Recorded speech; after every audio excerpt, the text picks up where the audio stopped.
Seus irmãos com a paz do Senhor, amém? Quero agradecer a Deus por mais essa oportunidade de estar juntamente com os irmãos. Faz tempo que eu não venho, né? Porque a rotina de trabalho é cansativa. E aí eu tenho que fazer escolhas. Se eu venho no baraque, daí não dá para vir no jovem. Se eu venho no jovem, não dá para vir no baraque. Eu tenho que fazer escolha. Porque daí a gente casar é uma benção, viu? Mas dá trabalho, hein? Dá trabalho casar, é uma benção. Todo dia tem uma coisa para fazer. E aí você não tem tempo, tem que arrumar tempo. Mas estamos aqui, graças a Deus. Eu quero ler com os irmãos no Evangelho segundo escreveu Marcos.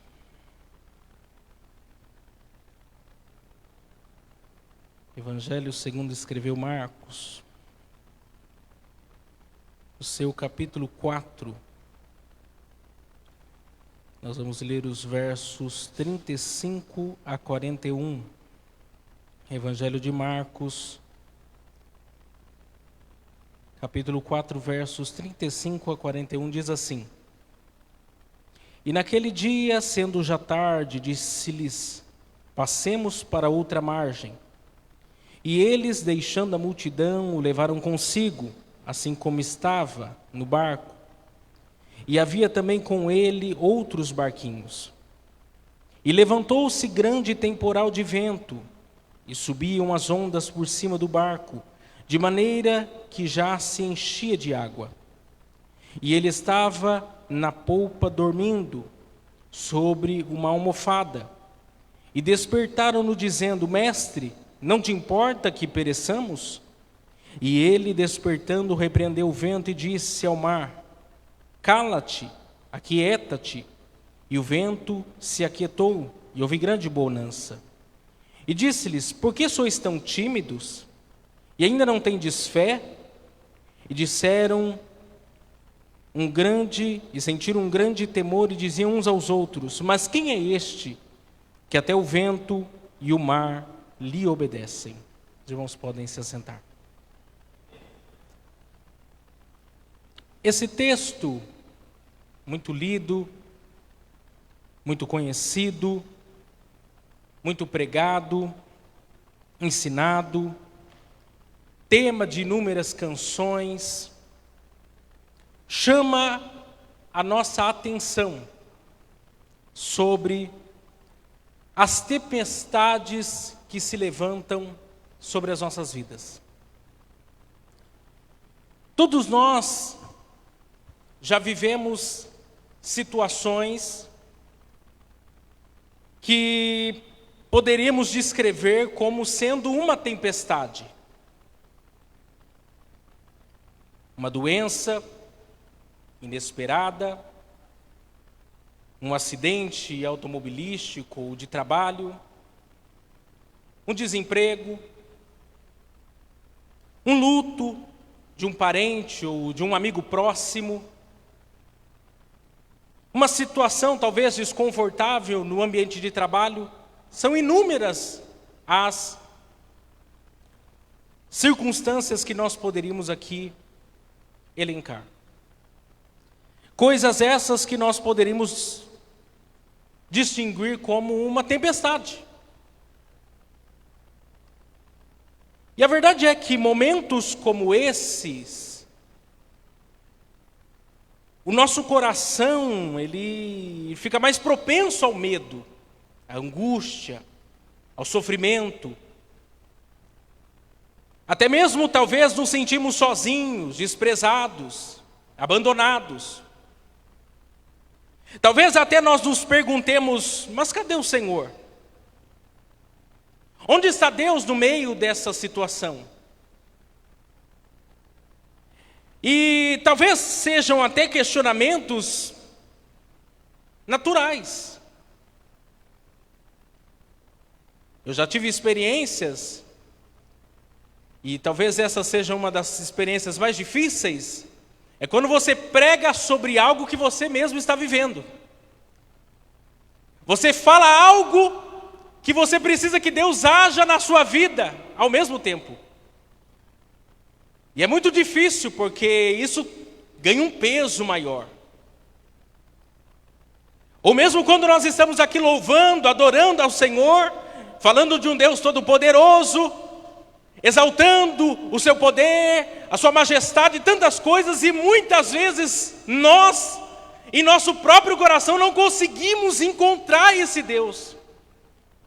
Não conseguimos ver a manifestação do poder desse Deus, parece que na nossa vida, nas nossas circunstâncias, nas nossas adversidades. Esse texto conhecido, ele tem um contexto. Observe aí comigo, Marcos capítulo 4, verso 35 e 36. E naquele dia, sendo já tarde, disseram-lhe: passemos para outra margem. E eles, deixando a multidão, o levaram consigo, assim como estava, no barco. E havia também com ele outros barquinhos. Jesus havia passado o dia inteiro com seus discípulos, ensinando, bem como também junto de uma grande multidão. Jesus, se você observar aí, no capítulo 4, no seu início, Jesus estava na praia. E Jesus fez da praia uma espécie de igreja. Ele entrou dentro de um barco e fez do barco uma espécie de púlpito. E aqueles discípulos e a multidão, a sua congregação, os membros. E Jesus havia ensinado ali a respeito das parábolas. Por exemplo, a parábola do semeador, a parábola da candeia, a parábola da semente, a parábola do grão de mostarda. E terminando isso, do mesmo barco em que ele estava, ele decide ir para o outro lado da margem, para o outro lado, acompanhado dos seus discípulos. E o texto também diz que havia ali outros barquinhos juntos.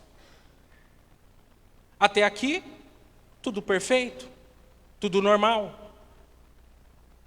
Imagine você ter a experiência de passar o dia ouvindo Jesus falar, Jesus pregar, Jesus ensinar. Imagine você ter a experiência de estar aos pés de Jesus e você tirar as suas dúvidas. É o que aqueles discípulos experimentaram naquele dia. E Jesus toma uma decisão como era comum. De uma margem do rio você tem uma cidade, na outra margem você tem outra. Jesus está se deslocando. Ninguém esperava o que iria acontecer. Só que o verso 37 e 38 diz que se levantou uma grande tempestade. Olha aí comigo o texto. E levantou-se grande temporal de vento, e subiam as ondas por cima do barco, de maneira que já se enchia de água, e ele estava na polpa dormindo sobre uma almofada. De repente, uma tempestade o surpreende. O mar da Galileia, que na verdade é um lago de águas doces, que possui 21 quilômetros de comprimento por 14 de largura, e está a 200 metros abaixo do nível do mar Mediterrâneo, e cercado por montanhas de cerca de quase 300 metros de altura.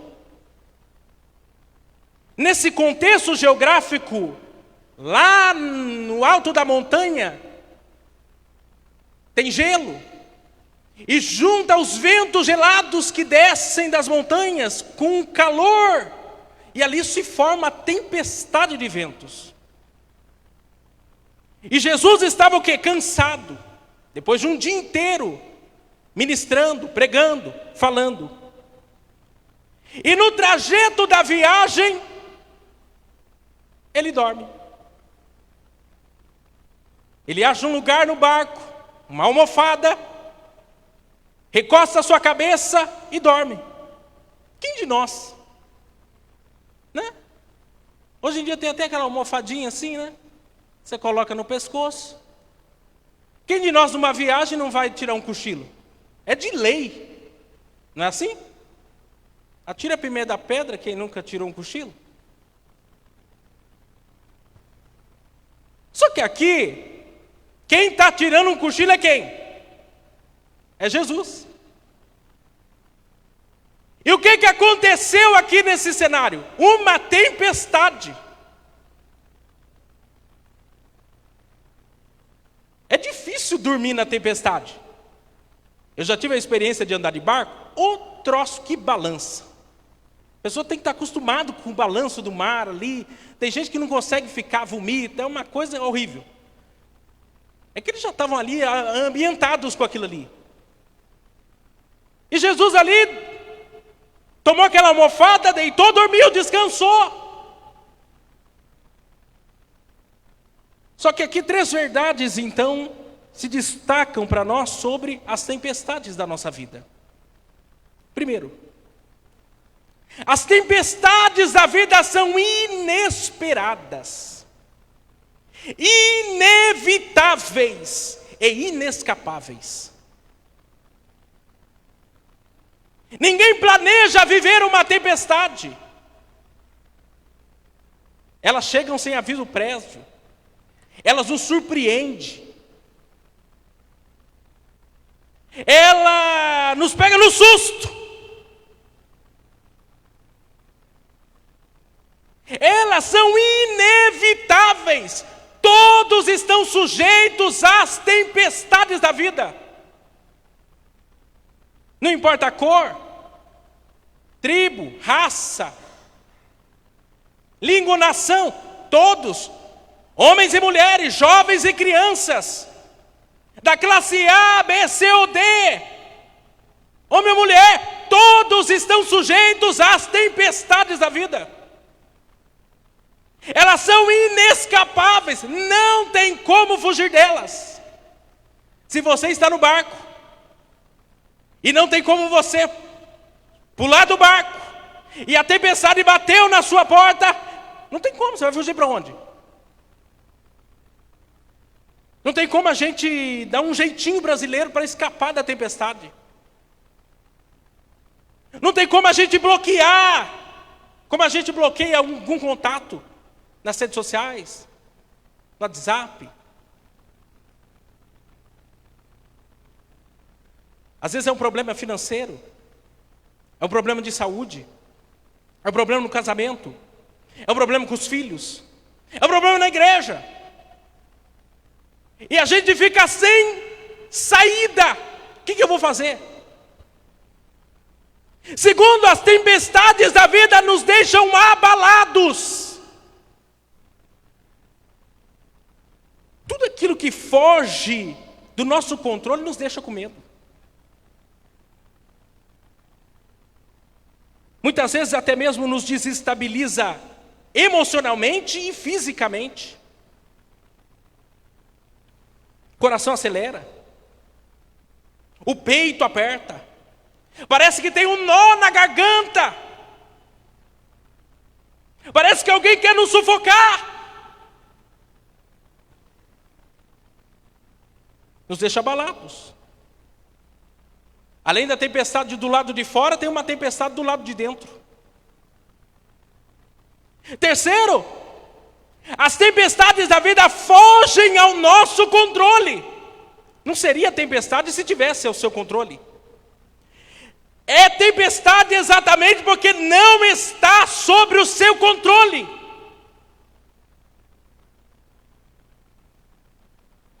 São situações que a gente não consegue resolver com uma mensagem no WhatsApp.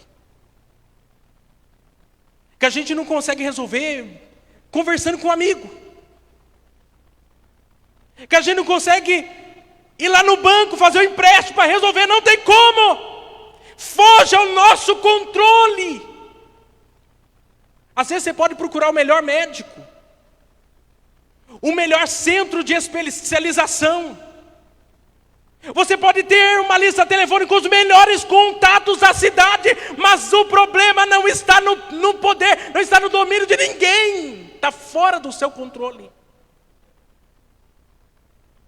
E nós muitas vezes somos levados por essas coisas, somos tentados por isso. A gente quer resolver de um jeito ou de outro os nossos problemas, mas tem coisa que não está na nossa alçada.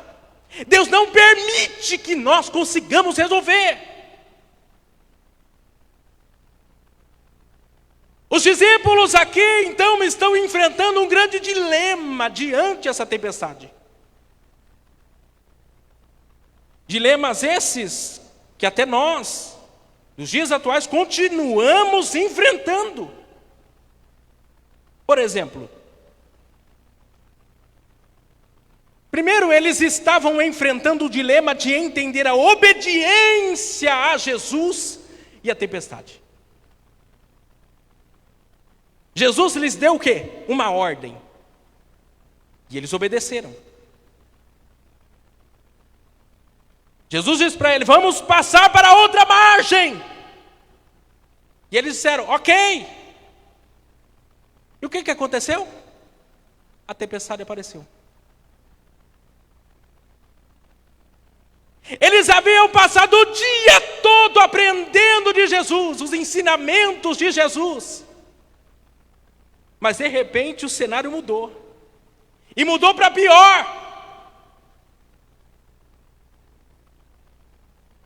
Jesus disse para eles irem para o outro lado. E eles foram. Mas tudo saiu do controle deles. E agora eles estão divididos. Agora eles estão duvidosos da palavra de Jesus e até mesmo do caráter de Jesus.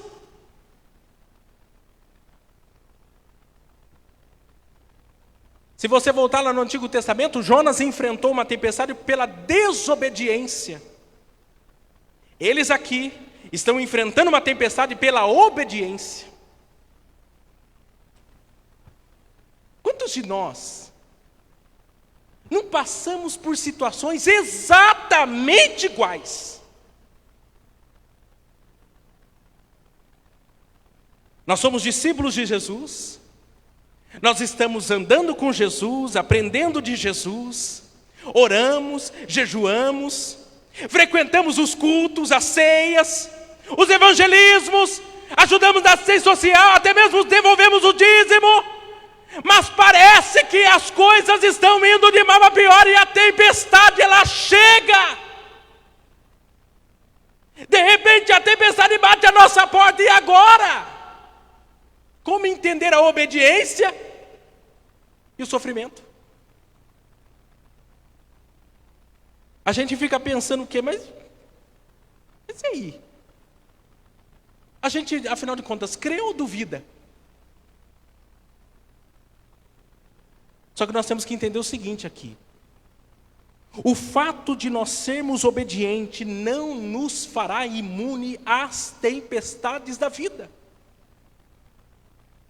O fato de eu e você sermos fiéis a Deus não nos imunizará das tempestades da vida.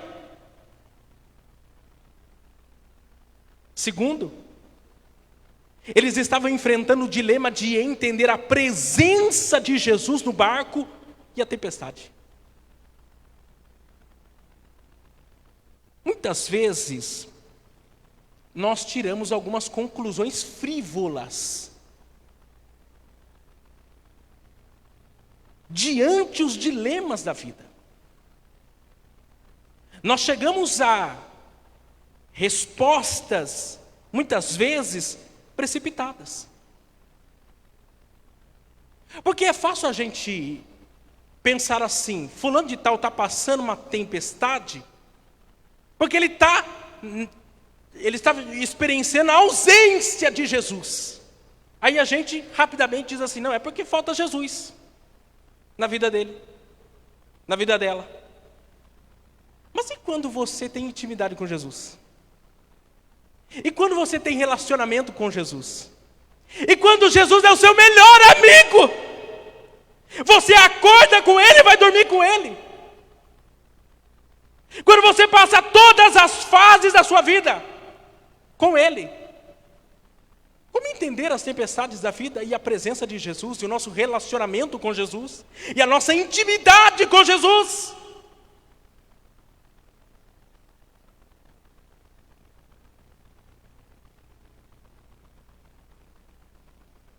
A gente fica sem entender. A gente fica sem compreender. Só que o fato de possuirmos a presença de Jesus não nos imunizará das tempestades da vida. Nós podemos ser cheios do Espírito Santo. Mesmo assim, as ondas do mar podem cobrir a nossa embarcação. Podemos estar pregando em seu nome, podemos estar curando em seu nome, expulsando os demônios em seus nomes, e mesmo assim a tempestade vir nos assolar. A presença de Jesus não nos livra da tempestade. O fato é que Jesus estará conosco em meio à tempestade.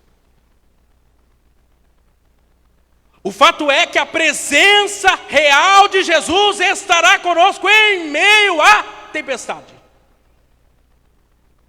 Terceiro, eles estavam enfrentando o dilema de entender a aparente inércia de Jesus e a tempestade. Jesus estava o quê? Dormindo. Jesus é 100% Deus, e Ele é 100% homem. E Jesus havia passado um dia de muitas tarefas, de muito trabalho, e Ele estava o quê? Dormindo, descansando. Porque Jesus também cansava. Só que tem um fato aqui. Jesus estava dormindo antes da tempestade, e Jesus continuou dormindo durante a tempestade. Só que os discípulos só ficaram incomodados. Só ficaram incomodados quando? Quando a tempestade apareceu. Eles só se incomodaram com o sono de Jesus quando a tempestade se levantou. Meus irmãos, isso é algo complicado para nós. Porque às vezes a gente se relaciona com Jesus de uma maneira um pouco assim, uma barganha com Jesus, né? Quando parece que tudo está bem na nossa vida, parece que nosso relacionamento com Jesus está ok. Mas quando vem a prova, quando vem a luta, quando a porta se fecha, quando vem a doença, quando vem o desemprego, quando vem todas as coisas, aí a gente fica chateado com Jesus. A gente olha para a circunstância e parece que Jesus está dormindo. E parece que Ele não está nem aí para o meu sofrimento e nem para o seu sofrimento.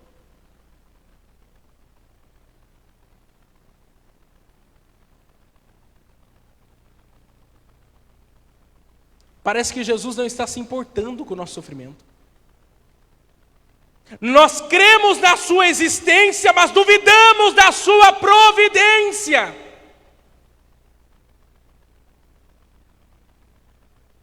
Só que deixa eu dizer algo para você. Jesus dormindo ou acordado, Ele continua sendo Deus. Ele dormindo ou acordado, o mar ainda continua sobre o seu total controle. Quando Ele dorme, Ele está sob o controle. Quando Ele está acordado, Ele está sob o controle. É a gente que tem que melhorar, mudar algumas chaves em nós mesmos. Então Jesus vai o quê? Acalmar a tempestade. Observe aí comigo o texto. Verso 38 a 41. E despertaram-no-lhe, dizendo-lhe: Mestre, não te importa que pereçamos? E ele, despertando, repreendeu o vento e disse ao mar: Cala-te, aquieta-te. E o vento se aquietou. E houve grande bonança. E disse-lhes: Por que sois tão tímidos? Ainda não tendes fé?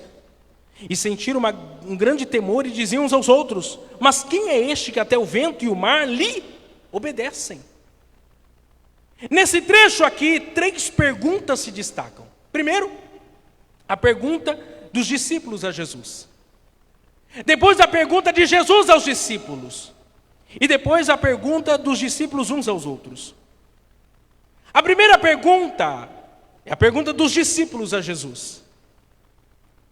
Olha o que eles dizem, verso 38. Mestre, não te importa que pereçamos? Meus irmãos, as indagações mais profundas da nossa alma surgirão nos dias de maior crise. É nos dias mais escuros, é nas noites mais tenebrosas da nossa vida que as indagações surgirão. Eu gosto de uma frase que diz que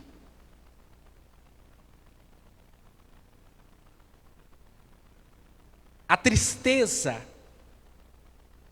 diz a Bíblia, o sofrimento, ele produz. Ok? Ou seja, o sofrimento, a tristeza é um excelente professor. Você não vai encontrar nenhum texto da Bíblia dizendo que alegria produz. Você não vai encontrar isso, porque a alegria é um péssimo pedagogo. Pelo contrário, quando você lê Eclesiastes, diz que é melhor estar na casa do luto do que numa festa. Você aprende mais no luto do que numa festa. Ou seja, você aprende mais com o sofrimento do que com uma alegria.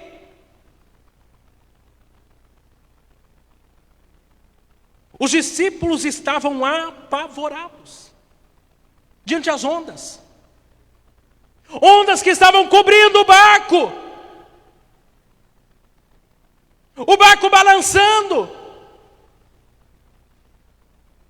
Eu acho curioso aqui porque a Bíblia não fala, mas eu deduzo. Mas, irmão, fica tranquilo que a barata não vai tirar sua concentração hoje aqui. Eu estou vendo uma briga com a barata. Meu Deus do céu. Alguém mata essa barata em nome de Jesus. É a tempestade, a tempestade. Tempestade na pregação, aleluia.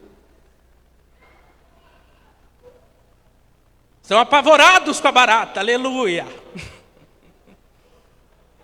Aleluia, glória a Deus. Pelo menos com a barata vocês deram glória. Os discípulos estavam apavorados. O barco vai afundar. E agora? Então eles questionam a Jesus. Mas Senhor, e agora? Você não vai socorrer a gente não? E a pergunta deles implica 3 pressupostos. Primeiro, o medo.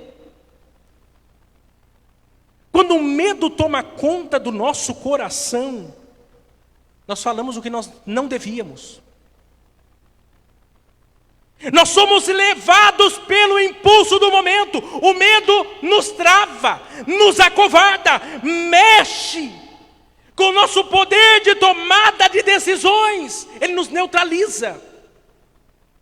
Aquilo que você faz todo dia, habitualmente, normalmente, você já faz até no piloto automático, de repente uma situação foge ao seu controle e você já nem sabe como fazer aquilo mais. É o medo. A incredulidade. Eles se deixaram ser dominados pelo medo a ponto de perderem a fé.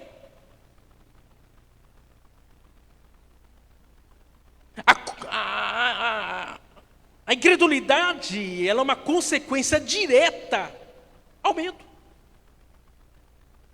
Quando você deixa que o medo seja maior do que a sua fé, você vira um incrédulo. Quando a tempestade se torna maior do que o poder de Jesus, que acalma a tempestade, você vira incrédulo. Ao invés de eles olharem para Jesus, descansarem em Jesus, confiarem em Jesus, não, eles olharam para a tempestade. Só um parêntese. Quando você vai lá, 1 Samuel capítulo 16, Golias está afrontando o povo de Deus 40 dias. E eles estão exaltando Golias. Eles estão vendo que o gigante Golias, ele tem 3 metros, ele tem armadura, ele tem isso, tem aquilo. Eles deram poder para o inimigo deles. Eles deram autoridade para o inimigo deles. Eles transformaram Golias no seu problema, no seu gigante. Quando Davi olhou para Golias e falou assim: quem é este incircunciso servo do Senhor? Quem viu Golias como um gigante? Foram aqueles que estavam amedrontados. Davi não viu Golias como gigante. Davi viu Golias como um incircunciso. É por isso que ele se levantou e foi enfrentar Golias. Quando você olha para a diversidade, para o problema, e dá mais credibilidade para a diversidade do problema do que para Deus, aí você tem um problema. Terceiro, a esperança tímida. Apesar do medo, apesar de toda a incredulidade que eles estavam enfrentando, sobrou uma facúlia de fé que permitiu que eles clamassem a Jesus: mestre, o senhor não vai nos socorrer? Às vezes aquela oração que você fez, que você pensou dentro de você, falou assim: essa aqui não chegou nem no forro do quarto. Talvez essa foi a oração que você fez com maior fé. Porque a fé, e a Bíblia diz, e a gente interpreta errado, não é fé do tamanho do grão de mostarda, é fé como o grão de mostarda. Você tem que ter a fé do grão de mostarda. Por que é uma mostarda? O que é um grão de mostarda? A mostarda é para ser uma hortaliça, pequenininha. Aqui é o limite dela. Mas ela teve fé.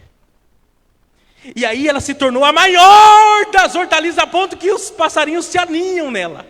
Em outras palavras, foi determinado para ela crescer até X altura. Mas ela teve fé, então ela transcendeu aquilo que foi limitado a ela. É assim que nós vivemos pela fé. Quando você tem fé, meu amigo, você vive além daquilo que lhe foi determinado. Alguém diz para você: você pode ir até aqui. Mas quando você decide viver pela fé, você vai além. Você rompe barreiras. Você salta montanhas. Por quê? Porque você está vivendo pela fé. A segunda pergunta é de Jesus aos discípulos: por que sois tão tímidos? Ainda não tendes fé? Jesus aqui está olhando para os seus discípulos e fazendo outra reflexão. A reflexão do seguinte: meus amigos, meus discípulos, olha há quanto tempo eu estou caminhando com vocês. Vocês ouvem o que eu prego, o que eu ensino. Vocês veem mortos sendo ressuscitados. Vocês veem paralíticos andar. Vocês veem leprosos serem purificados. Você vê homens com deficiência na mão e de repente está curado. E agora, diante da tempestade, a hora que era para vocês usarem a fé, era para vocês estarem maduros. Vocês estão amedrontados? Existe um livro, recomendação para vocês. As orações de George Mueller. O diário de George Mueller, procura lá. George Mueller conta uma experiência. Conta um fato no seu livro, um homem de oração, 50 mil orações respondidas. Quando você chegar a isso daí, você vem conversar com ele. Só 50 mil orações respondidas. Ele dizia o seguinte: quando você se vê diante de um obstáculo, diante de uma situação difícil, é a hora que você tem que usar a sua fé. É a hora que você tem que avançar. É como alguém que está passando de fase. Você está num momento difícil, de agonia, de tristeza, e você coloca isso diante de Deus e começa a orar. E começa a buscar, e começa a clamar, começa a pedir, começa a rogar. Mas você não vê solução. Qual que é a tentação do coração do homem? Quando não vê a solução? Retroceder. Desistir. Procurar ajuda. Socorro em outras partes. Ele falou assim: quando você faz isso, você caminha para trás. E você perde a batalha. Mas quando você se mantém perseverante, quando você se mantém confiante, você avança. E quando aquela vitória que você achava que era impossível vier a se realizar, ela nunca mais vencerá você. Em outras palavras, quando você passar por algo semelhante, você vai olhar para trás e falar assim: eu já passei por isso aqui, já passei dessa fase, já venci isso aqui, então eu estou pronto para a próxima fase. Eu estou pronto para o próximo obstáculo. E quando eu vencer o próximo obstáculo, aquele obstáculo está vencido. Pode vir com o que vier, porque eu estou firme, eu estou certo que Deus vai me dar vitória. Sabe o que acontece? A gente não prevalece. Aí vem a luta, vem o problema, a gente, em vez de avançar, a gente o quê? Dá um passo para trás. Não, Deus hoje veio aqui com uma palavra para você, para dizer: é hora de dar um passo para frente. É hora de avançar. Você está vendo a situação, o problema, a dificuldade. Você vai ficar o quê? Você vai prevalecer. Você vai perseverar. Você vai avançar. Você só vai sair da brecha quando a providência, a vitória, a resposta vier. Porque quando você vencer isso, você nunca mais vai ser um derrotado nessa peleja aí. Pode vir 10, você tira de letra. O que Jesus esperava deles? O que Jesus esperava que eles fizessem? Qual era a postura de Jesus diante deles? Primeiro, que eles crescem na imutável palavra de Jesus. O que Jesus disse no verso 35? Passemos para outra margem. Jesus havia dado uma palavra. Jesus havia feito uma promessa. Passemos para outra margem. E a palavra de Jesus não tem o poder de voltar para si vazia. Antes ela faz aquilo que lhe apraz. Ela é poder de Deus. A palavra de Deus não é a palavra do homem. Não é a palavra do pai, da mãe, do filho, do irmão, do advogado, do juiz. É a palavra de Deus. E a palavra de Deus é imutável. Se Ele disse que você vai passar para o outro lado, você vai. É a palavra de Jesus. Tem gente que dá muita corda para ouvir os homens, para ouvir o diabo, para ouvir as notícias, para ouvir um monte de coisa. Você tem que dar ouvido às palavras de Jesus. A palavra de Jesus é a palavra inerrante, infalível. Pode alguém vir com artilharia de palavras, de diagnósticos, do que for. A palavra de Jesus ainda continua poderosa.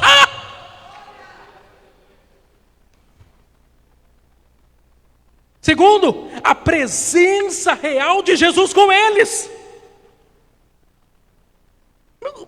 Jesus estava olhando para a situação e falando assim: mas eu estou no barco.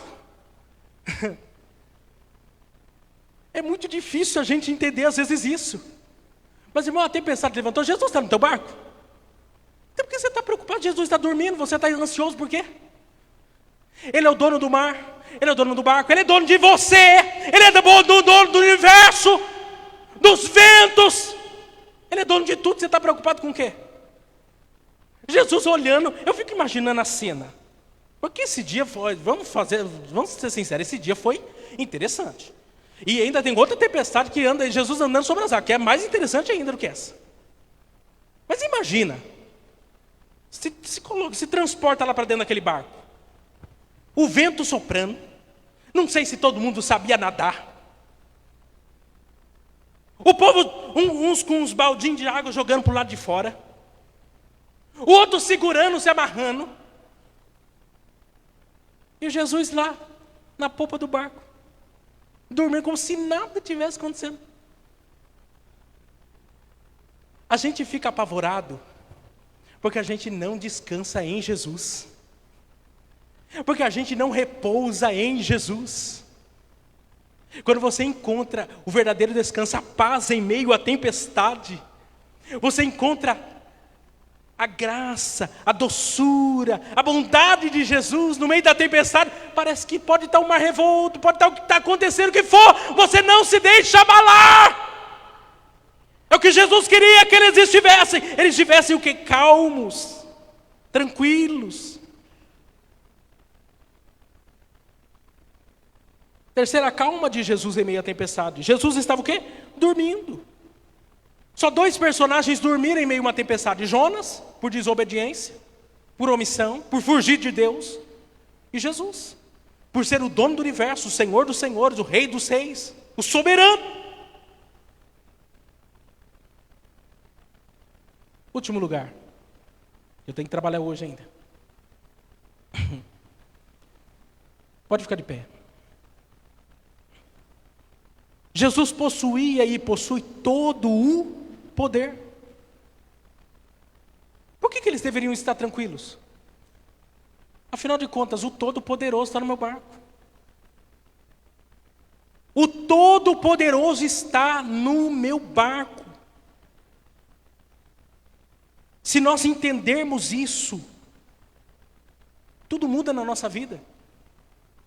Não há tempestade, não há mar revolto, não há problema, não há notícia ruim, não há nada que nos abale, porque o Todo-Poderoso está juntamente conosco.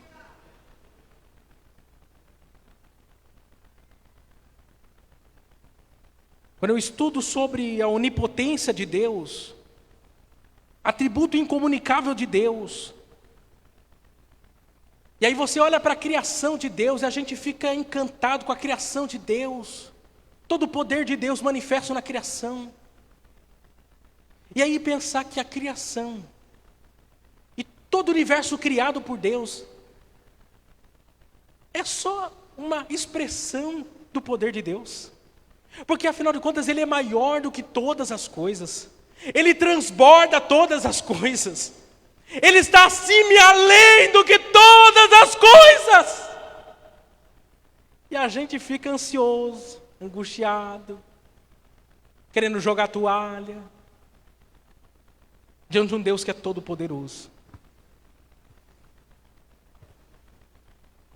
Qual que é a tempestade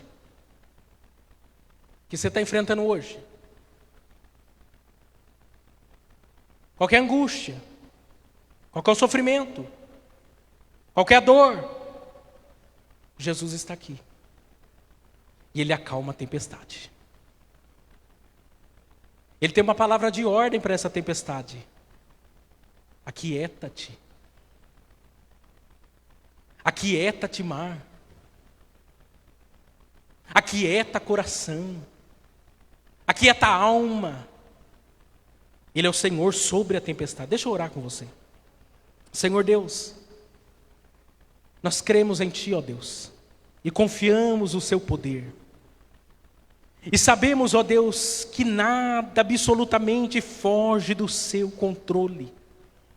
E por isso nós descansamos a nossa alma em Ti.